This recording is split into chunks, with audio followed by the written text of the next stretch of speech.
last video, we learned that electricity can create rotation using magnetism.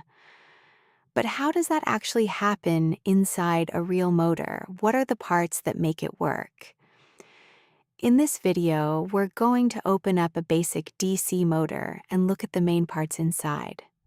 We'll keep it simple. By the end, you'll understand what the rotor, stator, commutator, and brushes actually do. Let's begin. Every basic DC motor has two main sections. The first part is called the stator. The stator is the part that stays completely still, it doesn't move.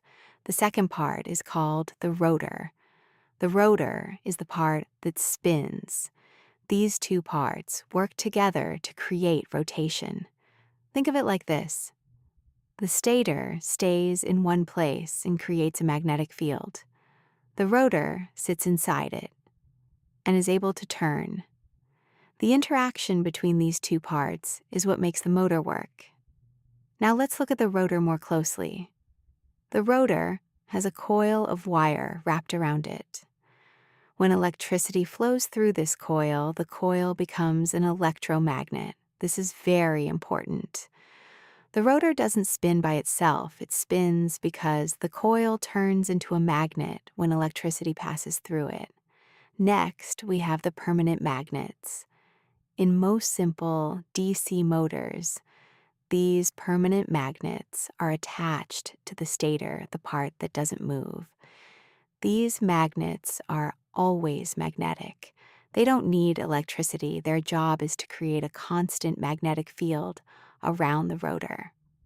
So now we have two magnetic forces, one from the permanent magnets on the stator and one from the coil on the rotor when electricity flows through it. This brings us to two very important parts, the commutator and the brushes. The commutator is a small split ring attached to the rotor. It rotates along with the rotor. The brushes are small contacts that stay in place and touch the commutator as it spins. Their job is to deliver electricity to the coil and, more importantly, to switch the direction of the electricity at exactly the right moment. Why is this switching needed?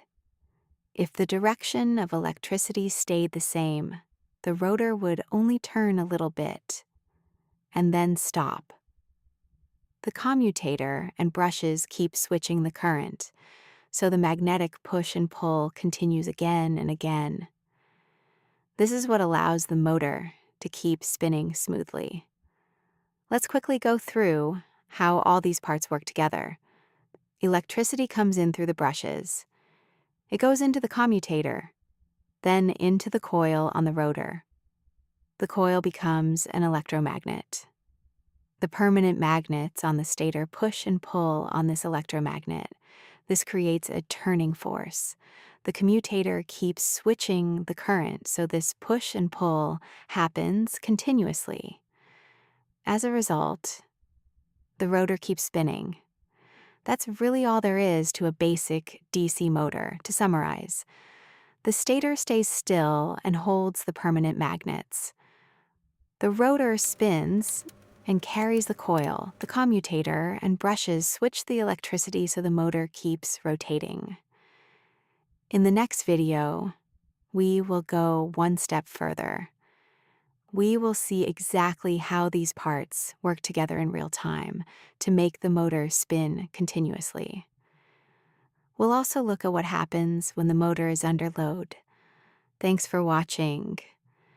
If this video helped you understand motors better, consider subscribing so you don't miss the next one. See you in the next video.